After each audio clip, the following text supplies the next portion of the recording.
Some things you may need to charge your customers for, but some things you should just simply give away. Stay tuned to learn how you can know the difference.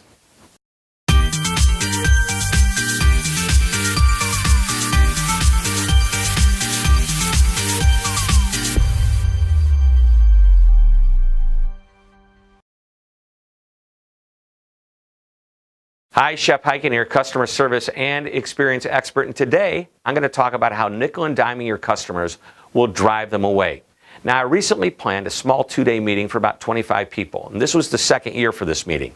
The previous year, we'd stayed at the hotel, and they did a magnificent job of taking care of us. And after the meeting, I talked to our sales rep, and I mentioned that if they repeated the contract that we signed that first year, we'd most likely come back for a second year, and we did.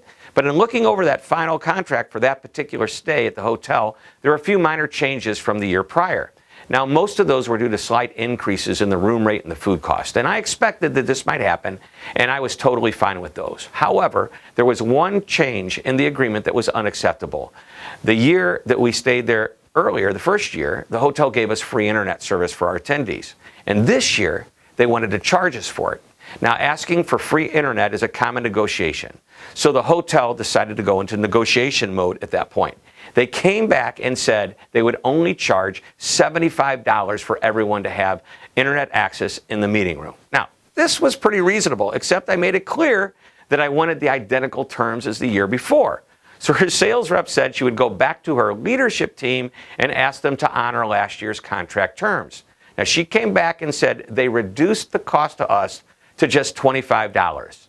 Well, $25 was not going to be a deal breaker, and staying at the hotel, it was definitely easier than starting over with another hotel. But I had to wonder, who on the leadership team was so short-sighted as to charge $25 for something they should simply give away? I mean, we were getting ready to book about 35 room nights in a slow week for the hotel and spend thousands of dollars in their restaurants, bars, and at their banquet meals. So I asked to speak to the individual on the leadership team who was making that short-sighted decision. Now, I never heard back from that person.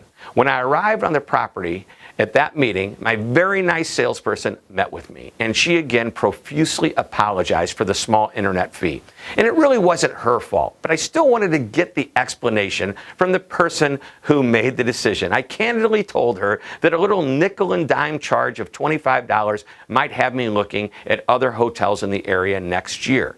Well, it wasn't just the $25. That's not worth switching hotels over. It was the idea that we had originally agreed to repeating last year's contract, and that tiny charge was the only thing getting in the way of them honoring their verbal agreement. The lesson here is that it's not about the money. It didn't break the bank for us to pay the $25 fee. The hotel violated several rules of customer service. They didn't recognize the long-term value of their customer, and they were willing to lose him, which was me, over a very small fee that, by the way, had been waived in the past.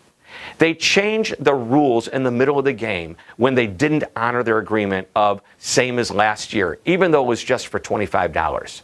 And with all they were charging, they nickel and dimed their customer.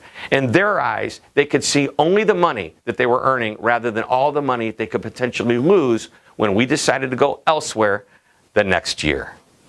So I hope you enjoyed this short lesson. Please be sure to visit my website, which is www.hyken.com. There you can find more information about my speaking programs, as well as hundreds of customer service articles that you can read and share with your colleagues. Thank you very much for tuning in. This is Shep Hyken, reminding you to always be amazing.